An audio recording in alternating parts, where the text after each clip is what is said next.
Hello friends, my name is Kamal Kumar Bhuna. आज हम Radiate Career Institute के पेपर नंबर N2024 डिस्कस करते हैं। ओके, तो हमारा डिस्कशन हम स्टार्ट करते हैं। क्वेश्चन नंबर फर्स्ट देखो। क्वेश्चन नंबर फर्स्ट में क्या कहता है कि एक पार्टिकल है, क्यू चार्ज है, मूव कर रहा है मैग्नेटिक फील्ड में। तो पूछ रहा है कि बताओ magnitude of magnetic force maximum कब होएगा। तो सभी को पता है, कोई भी चार्ज अगर बी मैग्नेटिक फील्ड में अगर कोई चार्ज होता है तो उसके ऊपर फोर्स कितना लगता है, q v B sine of theta. तो थीटा की वैल्यू क्या होती है मैक्सिमम के लिए, 90 डिग्री, क्योंकि साइन 90 बनने वाला है। तो मैक्सिमम फोर्स कितना आ जाएगा, क्यू वी बी। ओके, तो किस केस में लग रहा है, ऑप्शन नंबर 4, क्योंकि इसमें क्या है, charge 90 degree to the magnetic field. Okay, आसान था, इसमें कुछ भी नहीं था ऐसा। नेक्स्ट क्वेश्चन डिस्कस करते हैं। नेक्स्ट क्वेश्चन में क्या कर रहा है, जो क्यूरी लॉ होता है पैरामैग्नेटिक सब्सटेंस में, जो मैग्नेटिक सस्टेबिलिटी होती है एट एन एब्सोल्यूट टेम्परेचर, वो इनवर्सली प्रोपोर्शनल किसकी होगी। तो बच्चे इसमें गलती कर सकते हैं, क्योंकि क्यूरी लॉ क्या होता है, Curie law q magnetic susceptibility is equal to क्या होता है हमारे पास में, क्यूरी कांस्टेंट अपॉन में टी। लेकिन ये खुद ही कह रहा है भाई इनवर्सली प्रोपोर्शनल, भूलो मत, ये खुद ही क्या कह रहा है, इनवर्सली प्रोपोर्शनल। तो इनवर्सली प्रोपोर्शनल किसकी होएगा, inversely proportional to temperature, inversely proportional to temperature. तो ऑप्शन नंबर क्या दिख रहा है, option number 2 is the right answer. आसान था ये भी, इसमें भी कुछ नहीं था। क्वेश्चन नंबर 3 देखो। क्वेश्चन नंबर 3 क्या कर रहा है, क्वेश्चन नंबर 3 के अंदर अपने पास क्या है, कैपेसिटेंस का सर्किट दे रखा है और हमसे क्या पूछ रहा है, इक्विवेलेंट कैपेसिटेंस पूछ रहा है। ए एंड बी के बीच में अगर एक्स है तो 3x की वैल्यू बताए। ठीक है, चलो बनाते हैं भाई। तो मेरे को क्या दिखाई दे रहा है, ये दो कैपेसिटेंस ओके यहाँ पे है, तो ये 2C दे रखा है ओके, और यहाँ पे ये सी दे रखा है, और एक यहाँ पे सी दे रखा है ओके। तो इनका इक्विवेलेंट निकालना है, तो बड़ा ही आसान है। कैसे निकालेंगे भाई, मेरे को दिख रहा है ये दोनों किसमें है, ये दोनों सीरीज में है, तो पैरेलल की तरह जुड़ेंगे। इनका इक्विवेलेंट क्या आ जाएगा, दोनों की मल्टीप्लाई, तो 2 2 कितना होगा 4, सी का स्क्वायर और डिवाइड बाय में दोनों का सम, तो कितना हो जाएगा 4C। तो एक सी से एक सी कैंसिल, और मेरे हिसाब से ये 4 से 4 भी कैंसिल, तो इक्विवेलेंट कितना आ गया इनका, तो इक्विवेलेंट ऊपर वालों का कितना गया, सी आ गया ओके। और इसके एक सी इधर है कलर में और इधर सी है ओके। अब इन दोनों का इक्विवेलेंट निकालो भाई, अब इन दोनों का इक्विवेलेंट निकालो। कैसे निकालेंगे इन दोनों का इक्विवेलेंट, तो सिंपल ऐड हो जाएंगे, सी और सी कितना हो जाएगा 2C, इसके साथ में एक सी और हो जाएगा ओके। अब इन दोनों का इक्विवेलेंट निकालो भाई, इन दोनों का इक्विवेलेंट क्या हो जाएगा, तो ये हमारे पास हो जाएगा, दोनों की मल्टीप्लाई करो, सिंपल इक्विवेलेंट क्या हो जाएगा दोनों की, तो ये कितना हो जाएगा 2C का स्क्वायर डिवाइड बाय में दोनों का सम, तो ये हो जाएगा 3C, सी से सी कैंसिल। तो हमारे पास x की वैल्यू कितनी आ गई, 2 बाई में 3C ओके। सी इक्विवेलेंट ये आ गया ना, सी इक्विवेलेंट सी आ गया ओके। लेकिन हमसे किसकी वैल्यू पूछी है, 3x की, तो 3x को कैसे निकालेंगे, 3 से मल्टीप्लाई कर देंगे, तो ये कितना हो जाएगा, 3 से 3 cancel, final answer is 2C okay, final answer is 2C। किस में दिख रहा है ये 2C, ऑप्शन नंबर सेकंड में हमारा सही जाता हुआ दिखाई दे रहा है ओके। आसान था ये भी। क्वेश्चन नंबर 4 में देखो। क्वेश्चन नंबर 4 में क्या है, क्वेश्चन नंबर 4 हमारा क्या कह रहा है कि एक कॉइल है, उसका रेजिस्टेंस दे रखा है ओके, मैग्नेटिक फ्लक्स में लिंक है और वेरी कर रहा है वो इस टाइप से। तो करंट की वैल्यू पूछी है 2 सेकंड पे कितनी होगी, बिल्कुल ही आसान है भाई। तो करंट पूछ रहा है, तो करंट कैसे निकालेंगे, करंट सबसे पहले ईएमएफ अपॉन में रेजिस्टेंस ओके। इससे पहले ईएमएफ निकालना पड़ेगा, ईएमएफ कैसे निकालेंगे, differentiation of d phi by में dt ओके। फाई की वैल्यू क्या ही दे रखी है 50t का स्क्वायर प्लस में 4 ये 5 दे रखा है, तो इसका डिफरेंशिएशन करेंगे, पावर आगे पावर कम, तो ये कितना हो जाएगा 15 इंटू 2 100t, और कांस्टेंट का डिफरेंशिएशन 0। कितने टाइम पे पूछ रहा है फ्लक्स, ये क्या आ गया हमारे पास डी फाई बाई में dt। तो एट टी इक्वल टू कितने पे पूछ रहा है 2 सेकंड पे, तो 2 सेकंड पे कितना ईएमएफ बनने वाला है, टी की वैल्यू 2 पुट करो 200 वोल्ट ओके। चलो करंट निकालते हैं भाई, करंट किसके इक्वल हो जाएगा, ईएमएफ कितना है 400 वोल्ट डिवाइड बाय रेजिस्टेंस कितना है 400 ओम, नहीं सॉरी, ये कितना दे रखा है, ईएमएफ कितना निकल के आया हमारे पास में 200 ओके, ये निकल के आया 200 डिवाइड बाय में रेजिस्टेंस कितना गिवन अपने को 400, ये गिवन है ना। रेजिस्टेंस ये देखो भाई, रेजिस्टेंस की वैल्यू 400 हमें गिवन है, तो यहाँ पे वैल्यू पुट करो, तो 2 0 से 2 0 कैंसिल, और 2/4 कितना होता है 1/2, दैट इज 0.5 एम्पियर। तो ऑप्शन नंबर क्या आता हुआ दिखाई दे रहा है 0.5 ampere our is question answer is right okay. चलो क्वेश्चन नंबर 5 देखो, बिल्कुल ही आसान है क्वेश्चन नंबर 5। क्वेश्चन नंबर 5 में हमारे पास क्या कर रहा है, capacitance of capacitor, spherical capacitor दे रखा है 15 पिको फैराड, और रेडियस पूछ रहा है कि आपसे रेडियस ऑफ कैपेसिटर क्या होगी। बिल्कुल ही आसान है भाई, कैसे बताएंगे, तो सबसे पहले हमें पता होना चाहिए कि जो स्फीयर होता है, स्फीयर में कैपेसिटेंस की वैल्यू होती है C इक्वल टू लिखा होता है 4 pi epsilon not r okay. तो कैपेसिटेंस कितना दे रखा है 50 पिको फैराड, पिको मतलब 10 की माइनस का 12 ओके। और जो अपने पास 4 पाई एप्सिलॉन नॉट है, हमें पता है 1/4 पाई एप्सिलॉन नॉट किसके इक्वल होता है 9 × 10 की पावर 9 ओके। तो इसकी वैल्यू क्या हो जाएगी 1/9 इंटू 10 की 9 इंटू में r ओके। तो ये मेरे हिसाब से उधर चला जाएगा 15 इंटू 10 की माइनस का 12 और मल्टीप्लाई 9 इंटू 10 की पावर 9 किसकी वैल्यू देगा r की ओके। तो सोल्व करेंगे तो हमारे पास आंसर क्या आने वाला है, आंसर आने वाला है 135 इंटू 10 की माइनस का 3 मीटर आएगा ओके। लेकिन अगर गौर फरमाओ तो तुम यहाँ पे जो आंसर है वो किस में दे रखे है, आंसर तुम्हें दे रखा है सेंटीमीटर के अंदर, तो इसको कन्वर्ट करना पड़ेगा। तो सेंटी का मतलब होता है 10 की माइनस का 2, तो ये कितना हो जाएगा 13.5 centimetre our is right answer. तो option number second is right okay. आसान था ये भी, कुछ भी नहीं था इसमें। चलो नेक्स्ट क्वेश्चन देखो, क्वेश्चन नंबर 6। तो क्वेश्चन नंबर 6 में क्या कह रहा है, एक फैराडे का एक्सपेरिमेंट है, और भी में शो कर रखा है, गैल्वेनोमीटर की क्या डिफ्लेक्शन बता रखी है टुवर्ड लेफ्ट। ओके, तो देखते हैं भाई इसके अंदर ये गैल्वेनोमीटर है और इसकी डिफ्लेक्शन टुवर्ड लेफ्ट है, इस साइड में। ओके, तो ये तुमसे क्या ही पूछ रहा है कि फिगर बी के अंदर बताओ गैल्वेनोमीटर किधर डिफ्लेक्ट करेगा। तो ये फिगर बी हमारे पास में, इसके अंदर क्या पूछ रहा है तुमसे, इसके अंदर हमसे पूछ रहा है कि किधर डिफ्लेक्शन करेगा। ओके, चलो देखते हैं कैसे करेंगे। तो हमें पता है यहाँ पे क्या लग जाएगा, यहाँ पे लगेगा हमारे पास में Lenz's law. Okay, Lenz's law. तो लेंजिज लॉ क्या कहता है, लेंजिज लॉ कहता है कि अगर कोई वायर है उसके अंदर कोई मैग्नेट आप लेके आते हो, सपोज करो ये साउथ है, ये नॉर्थ है, और इस साइड लेके आ रहे हो वी वेलोसिटी से, तो ये जो मैग्नेट अपने अंदर कैसा स्टैब्लिश करेगी, ये इस तरीके से करंट फ्लो करेगी, क्योंकि इसके साथ में क्या लगा हुआ है गैल्वेनोमीटर, और किधर इंडिकेट कर रहा है, लेफ्ट में। ओके, किधर कर रहा है, लेफ्ट में। ओके, तो इसमें ये करंट किस डायरेक्शन में बनेगा, इस तरीके से बनेगा कि ये इसको क्या करे, रिपेल करे, ये इसको, ये क्योंकि इधर मोशन कर रहा है ना, मैग्नेट की मोशन इस डायरेक्शन में। ओके, तो ये जो इसके अंदर करंट बनेगा, करंट से मैग्नेटिक फील्ड बनेगा, उसकी जो डायरेक्शन होगी वो इस टाइप से होगी कि वो इसको रिपेल करे। तो करंट किधर बनेगा, साउथ में, मतलब इधर साउथ पोल बनेगा, इसके अंदर कॉइल के अंदर इधर नॉर्थ पोल बनेगा। तो करंट किस तरफ फ्लो करेगा, इस डायरेक्शन में। ओके, अगर वो लगा के देखोगे ना राइट हैंड थंब रूल वगैरह, तो करंट की डायरेक्शन इस डायरेक्शन में निकल के आएगी। ओके, तो बी फिगर के अंदर क्या कर रहा है भाई, बी फिगर के अंदर मेरे को दिख रहा है, बी फिगर में क्या दिख रहा है, तो बी फिगर में दिख रहा है कि यहाँ पे नॉर्थ है, यहाँ पे क्या है, नॉर्थ है और साउथ है, इधर क्या था, साउथ था और ये नॉर्थ था। ठीक है, तो मतलब पोलरिटी चेंज कर दी। तो पोलरिटी चेंज कर दी तो भाई इसमें भी पोलरिटी चेंज हो जाएगी। पहले इसमें करंट क्या करेगा, अब करंट डिडक्शन करेगा, अब करंट इस डायरेक्शन में करेगा सच दैट इधर क्या बन जाए, नॉर्थ बन जाए, और इधर क्या बन जाए, साउथ, क्योंकि इसके सामने क्या है, नॉर्थ और साउथ, तो इसको रिपेल करेगा। तो रिपेल करेगा तो इसको इस तरीके से बनाना पड़ेगा। ठीक है, तो डिफ्लेक्शन क्या हो जाएगी, राइट में हो जाएगी। डिफ्लेक्शन किस में होगी, राइट में होगी गैल्वेनोमीटर की। लेकिन हम यहाँ पे मैग्नेट को 2v की स्पीड से लेके आ रहे हैं, पहले v की स्पीड से थी, तो स्पीड बढ़ा दी, तो इसका मतलब ये फास्टर जाएगा, डिफ्लेक्शन भी तुम्हारी क्या होगी, फास्टर। ठीक है, तो ऑप्शन नंबर क्या आता हुआ दिखाई दे रहा है, फास्टर टुवर्ड राइट। तो option number second is our right answer. आसान था ये भी, इसमें भी कुछ नहीं था। ठीक है, इसके बाद नेक्स्ट क्वेश्चन देखो, नेक्स्ट क्वेश्चन में क्या कह रहा है हमारे पास में, 7 नंबर क्वेश्चन क्या कह रहा है, इसके अंदर कहता है कि पैरेलल प्लेट कैपेसिटर है। ठीक है, एरिया ऑफ प्लेट दे रखा है और डिस्टेंस दे रखी है, कैपेसिटेंस दे रखी है। अगर इसके एरिया को मैं इंक्रीज कर दूं 2a से और रिड्यूस कर दूं, रिड्यूस बाय, देखो इस लाइन पे ध्यान देना, reduce by, reduce by. Okay, तो रिड्यूस बाय का मतलब क्या होता है, कोई भी डिस्टेंस को अगर आप रिड्यूस बाय कर रहे हो तो इसका मतलब ये होता है कि अगर ओरिजिनल डिस्टेंस डी थी, तो अगर d/3 से तुम इसको रिड्यूस कर रहे हो बाय, तो फाइनल तुम्हारी जो लेंथ आने वाली है, फाइनल जो डिस्टेंस है वो क्या हो जाएगी, 2d/3। ओके, इसका ये मतलब होता है, रिड्यूस 2 का मतलब d/3 होता है। अगर रिड्यूस 2 होता ना तो हम d/3 करते। ओके, लेकिन ये रिड्यूस बाई करा है, तो बस क्या करा, नई कैपेसिटेंस क्या हो जाएगा, बिल्कुल आसान है भाई। कैपेसिटेंस कैसे लिखते हैं, कैपेसिटेंस होता है एप्सिलॉन नॉट अपॉन में डी। ओके, एरिया को क्या कर रहा है, नया कैपेसिटेंस में एरिया को क्या कर बोल रहा है, कोई दिक्कत नहीं है। और ये डिस्टेंस कितनी होगी इसकी, रिड्यूस होगी d/3 से, तो ये हो जाएगा 2d/3, तो 3 पर चला जाएगा, 2 से 2 क्या हो जाएगा, कैंसिल, तो ये हो जाएगा 3a एप्सिलॉन नॉट अपॉन में डी। ओके, और ये वैल्यू किसकी थी हमारी, ये वैल्यू हमारी पुरानी वाली थी, ये वैल्यू तो कौन सी थी, पुरानी सी की। ओके, तो इसको रिप्लेस कर सकते हैं, तो फाइनल आंसर क्या आ रहा है, 3c। Okay, 3c is our final answer. तो 3c कहाँ दिखाई दे रहा है हमें, 3c, हाँ ये रहा 3c कहाँ है, ये रहा, this is our right answer. Okay, आसान था बिल्कुल, this is our right answer.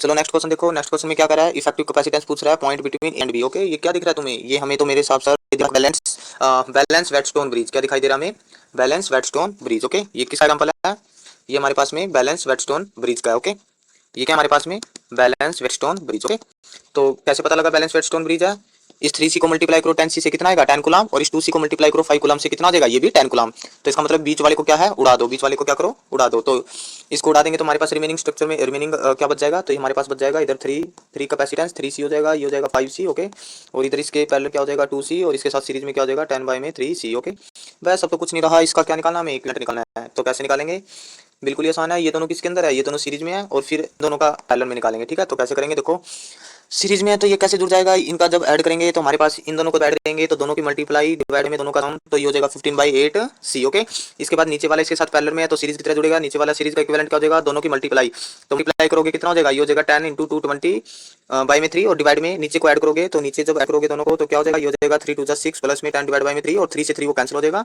तो ये हो जाएगा 16। अगर मैं और भी कुछ लिखूं इसको, तो इसको मैं क्या लिख सकता हूँ काट के, 2 5 जा 10 और 2 8 जा नहीं, ये हो जाएगा हमारे पास में, ये कितना हो जाएगा, इसको 2 से निकालो, 2 से 10 20, और ये हो जाएगा 2 8 जा 16। ठीक है, 10/8, तो इसको रफ करते हैं, तो मैं इसको लिख सकता हूँ, क्या लिख सकता हूँ, 10/8c। ओके, तो दोनों को ऐड करोगे तो कितना हो जाएगा 25/8c आंसर आता हुआ दिखाई हमें दे रहा है। कौन सा ऑप्शन है, option number first is our right answer. आसान था बिल्कुल, बिल्कुल आसान था, इसमें कोई दिक्कत नहीं थी। ओके, तो नेक्स्ट देखो, नेक्स्ट क्वेश्चन क्या कहता है कि अपने पास में एक मैग्नेटिक फील्ड दे रखा है, uniform magnetic field BI cap. ठीक है, और ये जो वायर है, वायर कहाँ पे है भाई, वायर ये रही XY प्लेन में है, और इस तरीके से ये वायर है। ओके, ठीक है, जिगजैग मोशन करती हुई जा रही है। ठीक है, तो मैंने एक कॉन्सेप्ट सिखाया हुआ है, कैसी भी रैंडम वायर, कैसी भी रैंडम वायर हो और वो किसी भी मैग्नेटिक फील्ड के अंदर अगर प्लेस है, तो तुम्हें कुछ नहीं करना, स्टार्टिंग पॉइंट और एंडिंग पॉइंट निकाल लेना है, सिर्फ और सिर्फ डिस्प्लेसमेंट। और ये डिस्प्लेसमेंट किसके इक्वल हो जाएगा, तो हमें पता है कोई भी जो वायर है उसके ऊपर कितना फोर्स लगता है, अगर उसके अंदर करंट L फ्लो कर रहा है, और एल लेंथ अगर उसका डिस्प्लेसमेंट हो रहा है, बी मैग्नेटिक फील्ड है, तो क्या हो जाएगा एल क्रॉस बी। ओके, आसान है। तो यहाँ पे करंट कितना, करंट चाहे जो मर्जी दे रखो, लेकिन तुम गौर फरमाओ यहाँ पे डिस्प्लेसमेंट कितनी होने वाली है यहाँ से लेके यहाँ तक। तो ये ए हो गई, ये 2A होगी और ये ए होगी, 3A है ना, ए 2A और ये 3A, ए दे रखे ना तो 3A होगी। ओके, तो टोटल डिस्टेंस अगर मान लो इस वायर में करंट आई फ्लो कर रहा है और टोटल डिस्प्लेसमेंट कितनी हो रही है, एक इस डायरेक्शन में I cap cross B, magnetic field भी किस डायरेक्शन में अप्लाई है, बी आई कैप, ये भी आई कैप, अरे बाबा ये आई कैप नहीं है, तो यहाँ पे क्या हो जाएगा आई कैप क्रॉस आई कैप क्या होता है हमारे पास में 0। तो फाइनल आंसर क्या आने वाला है इसका पूरे का, फाइनल आंसर आने वाला 0, कोई भी इसके ऊपर फोर्स नहीं लगेगी। तो ऑप्शन नंबर क्या आता हुआ दिखाई दे रहा है मेरे को, ऑप्शन 4 आता हुआ दिखाई दे रहा है। ओके, आसान था ये क्वेश्चन भी, कुछ नहीं था इसमें भी, सारा पुराना ही वो सब कुछ था। क्वेश्चन नंबर 10 को देखो भाई, 10 के अंदर क्या कह रहा है, 10 के अंदर कह रहा है कि एक बार मैग्नेट है, उसकी लेंथ दे रखी है, उसका डाइपोल मूवमेंट दे रखा होगा, डाइपोल मूवमेंट, और वो किस मैग्नेटिक फील्ड में प्रेजेंट है, इस मैग्नेटिक फील्ड में प्रेजेंट है। तो तुमसे क्या पूछ रहा है, टॉर्क पूछ रहा है। ठीक है, हमसे क्या पूछ रहा है भाई, टॉर्क पूछ रहा है, और किसका, मैग्नेट का। तो बिल्कुल ही आसान है सर, टॉर्क कैसे निकालते हैं, टॉर्क निकाला जाता है मैग्नेटिक मूवमेंट, ठीक है, एम बी जिस मैग्नेटिक फील्ड में प्रेजेंट है sine of theta. Okay, torque ऐसे ही निकाला जाता है ना, ठीक है, बिल्कुल सही है। टॉर्क कैसे निकाला जाता है, मेरे को क्या दे रखा है, डाइपोल मोमेंट वैल्यू दे रखी है। डाइपोल मोमेंट की वैल्यू कितनी दे रखी है भाई, ये रही 4 इंटू 10 की माइनस का 6, पुट कर दो इसको, 4 इंटू 10 की माइनस का 6 multiply magnetic field, magnetic field कितना दे रखा है 4 इंटू 10 की माइनस का 5, तो वैल्यू पुट कर देते हैं हम इसमें। ओके, और इसके बाद में क्या दे रखा है आपको, एंगल दे रखा है क्या, हाँ एंगल दे रखा है, ये दे रखा है भाई परपेंडिकुलर, क्या दे रखा है परपेंडिकुलर टू द सरफेस, नहीं perpendicular to the uniform magnetic field, तो ये कितना हो गया साइन ऑफ 90 डिग्री, जो कि कितना होता है 1 होता है। बस अब इसको मल्टीप्लाई करेंगे तो कितना हो जाएगा 4 इंटू 16 और मल्टीप्लाई 10 की माइनस का क्या हो जाएगा 11 नैनोमीटर। ओके, 6 और 5 कितना हो गया 11। तो ऑप्शन नंबर क्या आता हुआ दिखाई दे रहा है, option number 4 tower is right answer. Okay, बिल्कुल आसान था, सिंपल फॉर्मूला ही लगाना था इसके अंदर। ओके, चलो नेक्स्ट क्वेश्चन देखो, नेक्स्ट क्वेश्चन के अंदर क्या कह रहा है हमारे पास में, एक कैपेसिटर दे रखा है, उसको चार्ज किया जाता है, ठीक है, चार्ज कब तक किया जाता है, जब तक उसका पोटेंशियल वी नॉट ना हो जाए। उसके बाद इसको डिस्कनेक्ट कर दिया जाता है बैटरी से, फिर इसको किससे कनेक्ट कर दिया जाता है, पैरेलल में एक अनदर अनचार्ज कैपेसिटर से कनेक्ट कर दिया जाता है, जिसकी कैपेसिटेंस कितनी है 4C है। ओके, तो व्हाट अ फ्रैक्शन, ओके तुमसे क्या पूछ रहा है, ये इंपॉर्टेंट लाइन हमारे लिए। ओके, हमारे लिए इंपॉर्टेंट क्या है, ये पूछ रहा है कि कितना फ्रैक्शन, व्हाट फ्रैक्शन, क्वेश्चन यहाँ से स्टार्ट होता है, electrostatic energy store in capacitor of dissipate, C dissipate in heat form. Okay, heat form में कितना फ्रैक्शन ऑफ इलेक्ट्रोस्टैटिक एनर्जी का जो टोटल एनर्जी स्टोर होती है, उसमें से कितनी एनर्जी हीट की फॉर्म में डिसिपेट हो जाएगी जब उस किससे कनेक्ट करे, एक ऐसे कैपेसिटर से कनेक्ट करे जिसका कैपेसिटेंस कितना है 4C। ओके, बिल्कुल आसान है भाई, कैसे करेंगे इसको देखो, इसके अंदर कहता है कि कोई कैपेसिटर है उसको, ठीक है, उसको एक बैटरी से जोड़ा जाता है और इस बैटरी में से क्या निकलेंगे, चार्ज निकलेंगे, ये कैपेसिटर क्या होगा चार्ज होगा। और ये कह रहा है कि कब तक चार्ज होता है, जब तक कि इसके अबाउट पोटेंशियल कितना ना हो जाए, वी नॉट ना हो जाए। ओके, ये कह रहा है ना, हाँ ठीक है। और इसकी कैपेसिटेंस कितनी है, इस कैपेसिटर की कैपेसिटेंस सर हमारे पास में C है। ओके, तो इस कैपेसिटर के ऊपर कितना चार्ज आएगा भाई, इस कैपेसिटर के ऊपर Q इक्वल टू क्या होता है C इंटू में वी नॉट। तो वी नॉट कितना पोटेंशियल है, क्योंकि वी नॉट बैटरी लगाई है ना, तो पैरेलल में लगाई है, तो वी नॉट इसका क्या हो जाएगा पोटेंशियल हो जाएगा, पोटेंशियल ड्रॉप। ओके, ओके चलो बताओ इनिशियल स्टेज के अंदर कितनी एनर्जी इसने स्टोर की भाई, तो ये होता है सर हमारे पास में हाफ C V नॉट का स्क्वायर हो जाएगा, बिल्कुल आसान है, इसमें कोई दिक्कत नहीं है। ओके, तो इसके बाद में देखो, इसके बाद में इसको क्या कर दिया जाता है, डिस्कनेक्ट कर दिया जाता है, इसके बाद में इस बैटरी को हटा दिया जाता है, डिस्कनेक्ट कर दिया जाता है, और जो ये चार्ज हुआ कैपेसिटर है, जो ये चार्ज कैपेसिटर है ना, ये चार्ज है, इसको किसके साथ कनेक्ट कर दिया जाता है, एक अनचार्ज कैपेसिटर, चलो बना लेते हैं भाई। इसी कैपेसिटर को, ये जो चार्ज हो चुकी है, इसी कैपेसिटर को एक अनचार्ज कैपेसिटर के साथ क्या कर दिया जाता है, जोड़ दिया जाता है, जिसकी कैपेसिटेंस की वैल्यू कितनी दे रखी है इन्होंने 4C। ओके, जिसकी कैपेसिटेंस कितनी दे रखी है इन्होंने 4C। ओके, तो यहाँ लिख देता हूँ 4C। एक बात बताओ भाई, ये अनचार्ज है, तो यहाँ से जो चार्ज होगा वो निकल निकल के आएगा भाई, निकल के आएगा ना, ये चार्ज आके इस प्लेट पे चार्ज होएगा, तो ये चार्ज कब तक फ्लो करेगा, बिल्कुल सिंपल सा है सर, चार्ज जब तक फ्लो करेगा जब तक कि दोनों का पोटेंशियल क्या ना हो जाए, सेम ना हो जाए, जब तक कि दोनों कॉमन पोटेंशियल को अचीव ना कर ले, जब तक हमारा चार्ज जो है ट्रांसफर करेगा। ओके, तो इसको कैसे करेंगे, अच्छा टोटल हमारे पास क्या कंजर्व रहेगा, चार्ज तो कंजर्व रहेगा ना, चार्ज हमारे पास क्या रहेगा, कंजर्व रहेगा, चार्ज हमारे पास कंजर्व। भाई चार्ज कहीं बाहर से तो नहीं आ रहा ना, जितना इस प्लेट से मान लो 50 कूलम चार्ज था, तो 25 कूलम इस पे आ गया, 25 कूलम इस पे आ गया, तो चार्ज तो कंजर्व रहेगा ना, बस हमने कंजर्वेशन ऑफ चार्ज ही लगाना है। ओके, तो एक बात बताओ भाई कैसे करेंगे इसको, बिल्कुल आसान है। तो यहाँ से देखो, मैं इसको रफ कर देता हूँ ऊपर वाले को, तो यहाँ से देखो अपने पास में ना, ये दोनों पैरेलल में आ गए कैपेसिटर, जिसकी इसकी कैपेसिटेंस C है और इसकी कितनी है 4C है, तो दोनों पैरेलल में आ गए, तो पैरेलल में इक्विवेलेंट हो जाएगा, दोनों का इक्विवेलेंट हो जाएगा सर, सिंपल ऐड हो जाएंगे, ये हो जाएगा 5C। ओके, तो 5C हो गया, तो ये हमारे पास C इक्विवेलेंट हो गया, तो फाइनल पोटेंशियल क्या होने वाला है इनका, तो फाइनल पोटेंशियल होने वाला है जितना टोटल चार्ज था, Q इक्वल टू क्या होता है भाई CV है ना, तो Q टोटल चार्ज, तो टोटल चार्ज पहले जितना भी था इस कैपेसिटर पे था, डिवाइड बाय में कैपेसिटेंस, और ये कैपेसिटेंस कौन सा इक्विवेलेंट, तो इक्विवेलेंट कैपेसिटेंस क्या है 5C। ओके, तो पहले Q चार्ज इसके ऊपर गेन हुआ तो Q बाय में C हो जाएगा। ओके, यही हो जाएगा ना, ठीक है, बिल्कुल आसान है। और ये चार्ज पहले किसके इक्वल था, C में V नॉट के इक्वल था ना भाई, तो यहाँ पे जब ये वैल्यू रखेंगे इसके ऊपर, तो हमारे पास क्या गया V नॉट अपॉन 5। ओके, ये एक रिलेशन आ गया, इसको याद रखना। ओके, तो हमारे पास में इसको मैं रफ कर देता हूँ, इसको रफ कर देता हूँ, काम हो चुका है। तो हमारे पास में जो फाइनल जो एनर्जी बन वाली है, एक तो इनिशियल एनर्जी बनी थी ना, कितनी बनी थी 1/2 C V नॉट का स्क्वायर बनी, और फाइनल एनर्जी क्या बन जाएगी हमारे पास में 1/2 इक्विवेलेंट कैपेसिटेंस और इनटू में फाइनल जो भी पोटेंशियल रहा है, तो 1/2 इक्विवेलेंट कैपेसिटेंस कितना रहा हमारे पास 5C रहा, और मल्टीप्लाई V फाइनल कितना है अपने पास में, ये V फाइनल पास ये रहा V नॉट बाई V, क्या ये क्या है हमारे पास में, हाँ इसको थोड़ा सा 1 मिनट, ठीक है, ये हमारे पास में क्या आया V नॉट बाई 5, तो इसकी वैल्यू रखो यहाँ पे वी नॉट बाई 5 का स्केयर। तो जैसे ही इसको सोल्व करेंगे तो हमारे पास फाइनल जो आंसर आने वाला है ये आएगा, काटो पीटोगे तो 1/2 सी वी नॉट का स्केयर बनने वाला। ओके, तो एक बात बताओ भाई, इनिशियल पोटेंशियल एनर्जी हमारे पास क्या थी, ये हमारे पास क्या थी, ये हमारे पास में इनिशियल एनर्जी थी, हमारे पास में क्या फाइनल पोटेंशियल एनर्जी। तो इन दोनों का जो डिफरेंस होगा, फाइनल माइनस का इनिशियल का जो डिफरेंस होगा, वही तो हीट की फॉर्म में डिसिपेट होगी। Okay, that is delta U.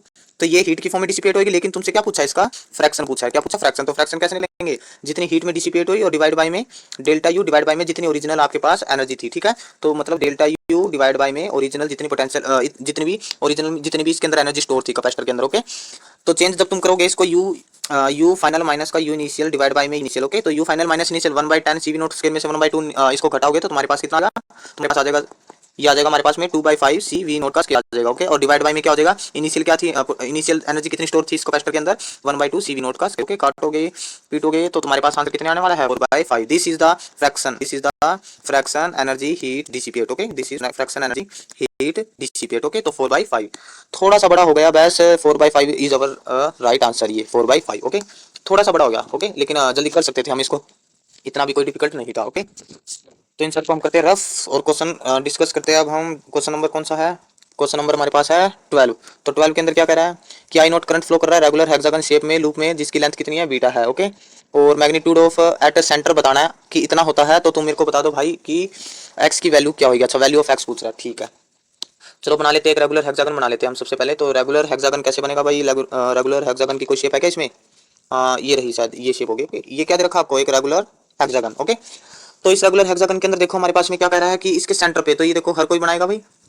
तुम्हें ये पता होना चाहिए कि जो रेगुलर हेक्सागन होता है ना, जो रेगुलर हेक्सागन होता है वो 6 इक्विलेटरल ट्रायंगल से मिलकर बनता है। क्या बनता है, 6 इक्विलेटरल ट्रायंगल से। ओके, तो ये एंगल कितना हो जाएगा, 60 डिग्री, और ये एंगल भी कितना हो जाएगा, 60 डिग्री। ओके, इसमें कोई दिक्कत नहीं है, लेकिन लेकिन हमें ये पता होना चाहिए कि कोई भी जो मैग्नेटिक फील्ड, ठीक है, तो ये अपने पास में क्या है, 60 डिग्री। तुम्हें पता है ना कि कोई स्ट्रेट लाइन है।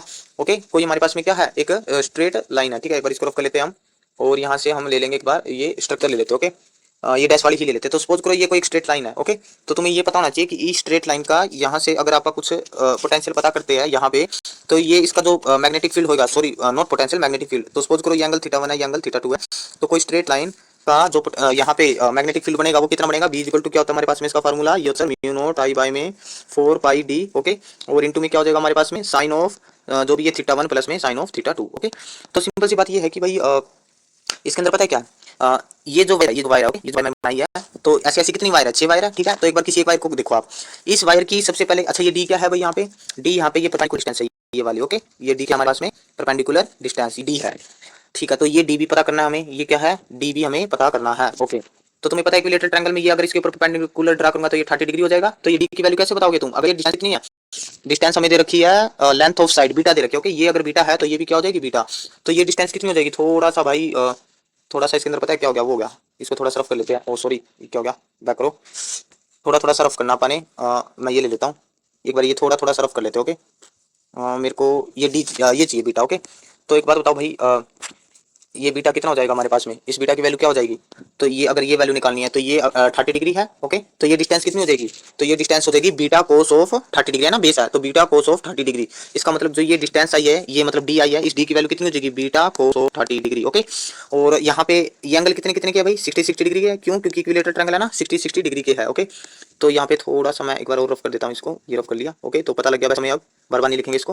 ओके, तो ये एंगल कितना है, 60 डिग्री का है, तो दोनों सेम एंगल बना रहे हैं। तो साइन 60 कितना होता है, 1/2, और यहाँ पे भी साइन 60 कितना हो जाएगा, 1/2, और दोनों को ऐड करोगे तो कितना हो गया, 1 हो गया। तो मेरे कहने का ये मतलब है कि हम इसको एक बार इकट्ठा लिख लेते हैं। ओके, तो यहाँ पे देखो, तो ये हमारे पास क्या हो जाएगा, ये हमारे पास हो जाएगा sir B is equal to, ये हो जाएगा म्यू नॉट आई अपॉन में 4πd, डी कितना आया, बीटा कोस 30 डिग्री, और कोस 30 की वैल्यू कितनी होती है हमारे पास, √3/2, और मल्टीप्लाई 1/2 कितना हो गया, 1 हो गया। ओके, ठीक है, ये आ गया हमारे पास में।